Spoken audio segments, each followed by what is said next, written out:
سمو دوم دویسی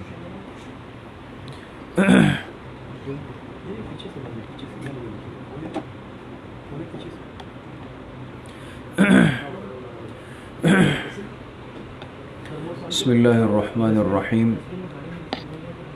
تعلیم then course سال دوم کا اسپیکر امید ہے کھلا ہوا ہوگا، اور انشاءاللہ تھوڑا سا تفسیر کا سبق ہوگا جو اصل میں تو گزشتہ کل تھا، لیکن کل مصروفیت کی وجہ سے ہوا نہیں، تو آج تھوڑا آغاز کر لیں گے اور اس کے بعد انشاءاللہ آپ کے حدیث کا سبق ہوگا. تو سال دوم کی تمام طالبات سے درخواست ہے کہ تفسیر کا گھنٹہ ہے، قرآن کریم کھول لیں اور اپنی اپنی کاپیاں بھی سامنے کھول لیں. پہلے ایک مرتبہ دعا پڑھ لیں، پھر انشاءاللہ سبق تھوڑا شروع کرتے ہیں. بسم اللہ الرحمن الرحیم. رب یسر ولا تعسر وتمم بالخیر وبک نستعین یا فتاح یا علیم. رب یسر ولا تعسر وتمم بالخیر وبک نستعین یا فتاح یا علیم. رب یسر ولا تعسر وتمم بالخیر وبک نستعین یا فتاح یا علیم. وصلی اللہ علی النبی الامی وعلی آلہ وسلم تسلیما. سال دوم کی جتنی طالبات ہیں، اور امید ہے کہ پچھلے سال جتنی طالبات تھی وہ سب کی سب موجود ہوں گی، سب بہت ہی زیادہ مبارکباد کے مستحق ہیں کہ اللہ پاک نے اس مختصر سلسلے کے پہلے سال کی تکمیل کی توفیق دی. اور ماشاءاللہ پچھلے سال جتنی طالبات تھی انہوں نے پڑھا اور خوب پڑھا. سب سے زیادہ پڑھنا یہی کہلاتا ہے کہ طالبات پابندی اور استقامت کے ساتھ جڑی رہیں.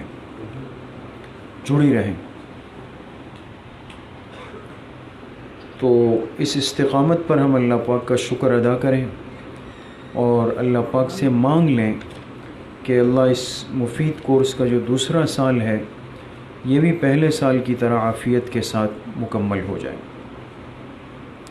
تو بس درخواست اتنی ہوگی، چونکہ آپ تو پرانی طالبات ہیں، کہ پابندی کے ساتھ، اہتمام کے ساتھ، استقامت کے ساتھ اور طلب کے ساتھ جڑی رہیں. انشاءاللہ آپ کا یہ سلسلہ مزید آگے جائے گا، اور اللہ نے چاہا تو اس علم کے انوارات، برکات آپ کو ضرور حاصل ہوں گے.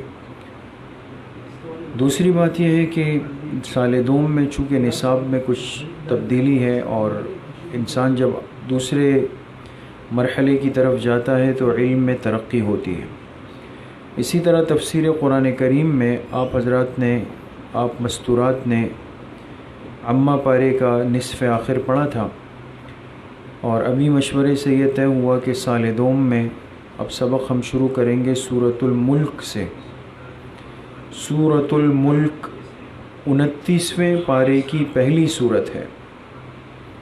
29ویں پارے کی پہلی صورت ہے سورۃ الملک.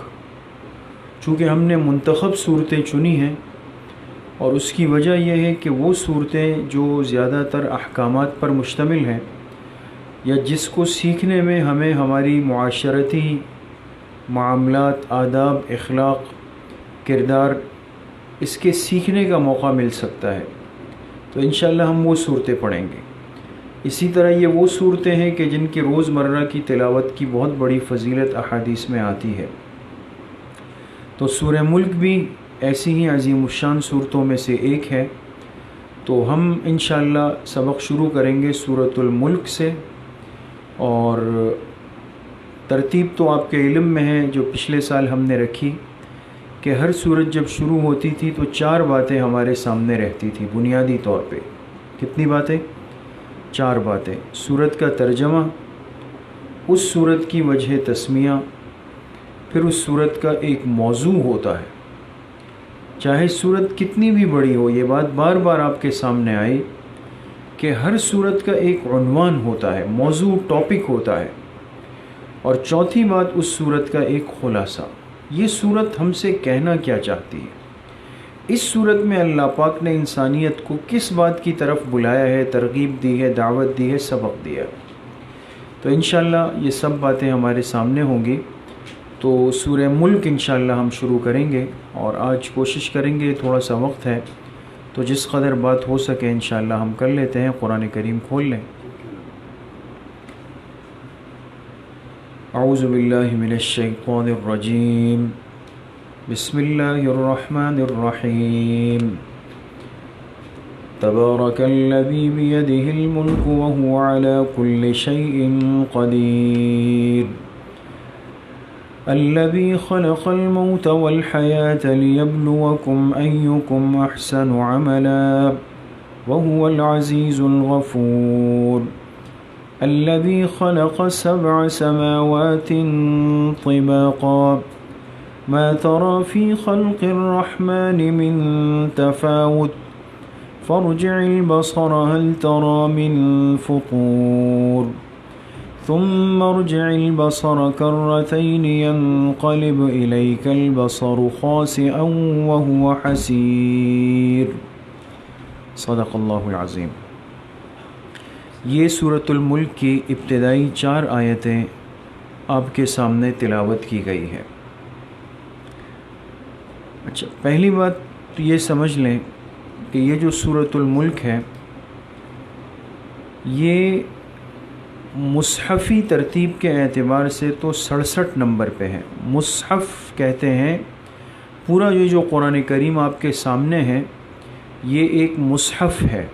مصحف، یہ جو اتوار کے دن ہماری مجلس گزری ہے نا تاریخ اسلام کی، تو اگر آپ میں سے کسی نے اس میں شرکت کی ہو، اس میں مصحف عثمانی پر بہت تفصیل کے ساتھ بات ہوئی ہے۔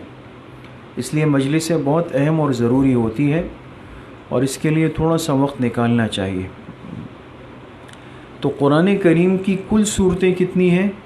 114 ہے، اور پہلی صورت جو ہے وہ سورۃ الفاتحہ ہے، آخری صورت سورۃ الناس ہے۔